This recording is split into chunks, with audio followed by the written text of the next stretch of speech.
Let's take a look at the answers to the homework for lesson 2.4.3, the Moles Lab. First question says, what if you burn 1 mole of sugar? You're going to make 6 moles of water, 6 moles of carbon dioxide. There's a lot of extra information here, but what it wants to know ultimately is how much would 6 moles of H2O weigh? And it should say in grams just to be clear, but we're going to make that assumption. So we need to know how much does 1 mole of water weigh using the periodic table to help us, so we can multiply it by 6 and find out how much 6 times that weighs. Well, we did this in the lab too.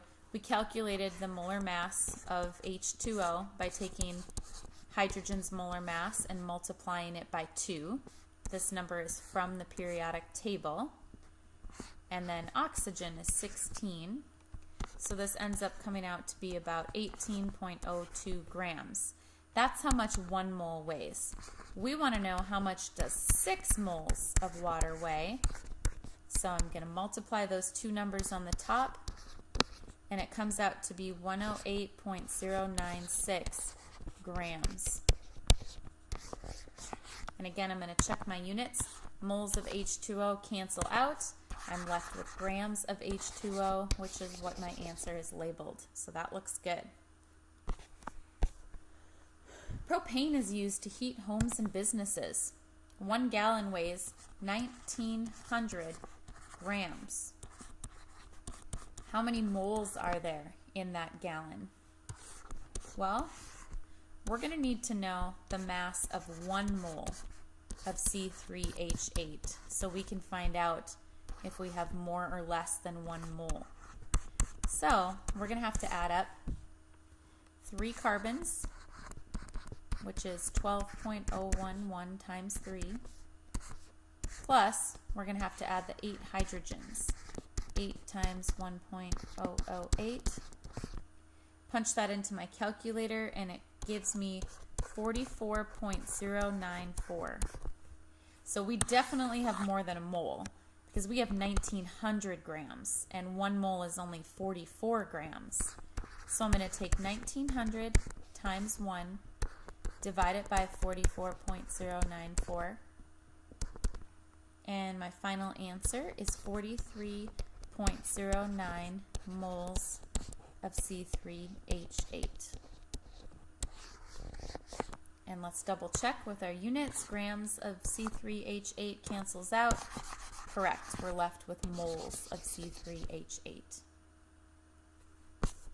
Copper is an important metal used for all sorts of stuff. If a spool of copper wire weighs 4 pounds, that's 1,814.4 grams of copper. How many moles of copper is that? So we've got to go to the periodic table and figure out, well, how much does just 1 mole of copper weigh?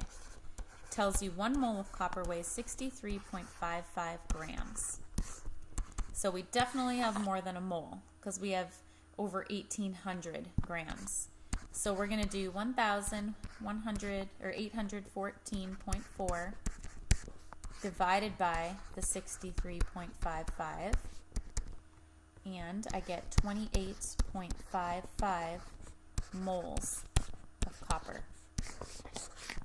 It's a lot of copper atoms.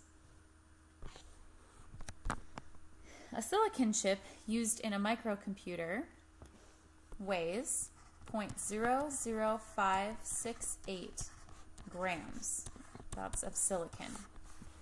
How many moles does that contain? Well, how much does 1 mole of silicon weigh? I go to the periodic table, it's 28.09 grams. So I'm going to do my 0.00568 times 1 divided by 28.09, and I get 0.0002 moles of silicon. Check my units. Grams of silicon cancels out. I'm left with moles of silicon, which is what my units are. And then there's a bonus question here. Extra challenge. How many silicon atoms is that? Well, we know that 1 mole of silicon would contain 6.02 times 10 to the 23rd silicon atoms. We don't have a whole mole. We have a fraction of one.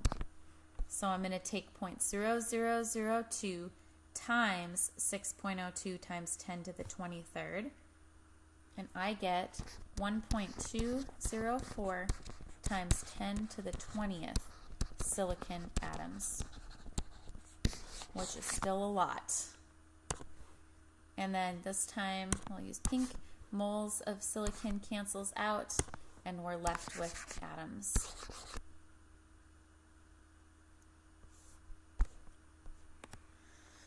Penicillin, which was the first antibiotic, was discovered accidentally. This and similar antibiotics have saved millions of lives. What is the question here? I'm skipping to the number. 0.0016 moles of penicillin, it's a long one,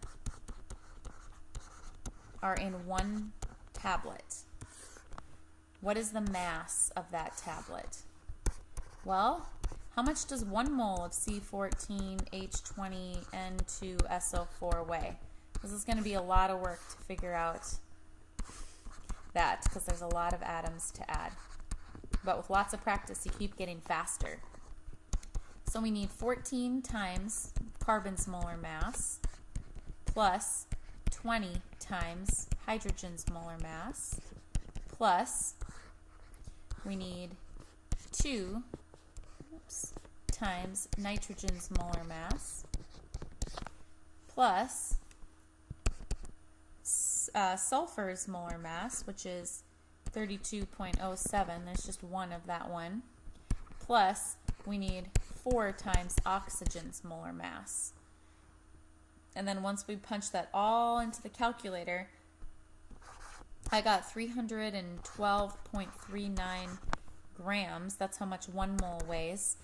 So if we only have 0.0016 of a mole, I'm going to multiply those two together, and I get 0.5 grams of the C14H20N2SO4. I'm glad they named it penicillin, which is a lot easier to say than that. So moles of that big thing cancel out, and I'm left with grams, which is exactly what I wrote. So we are good.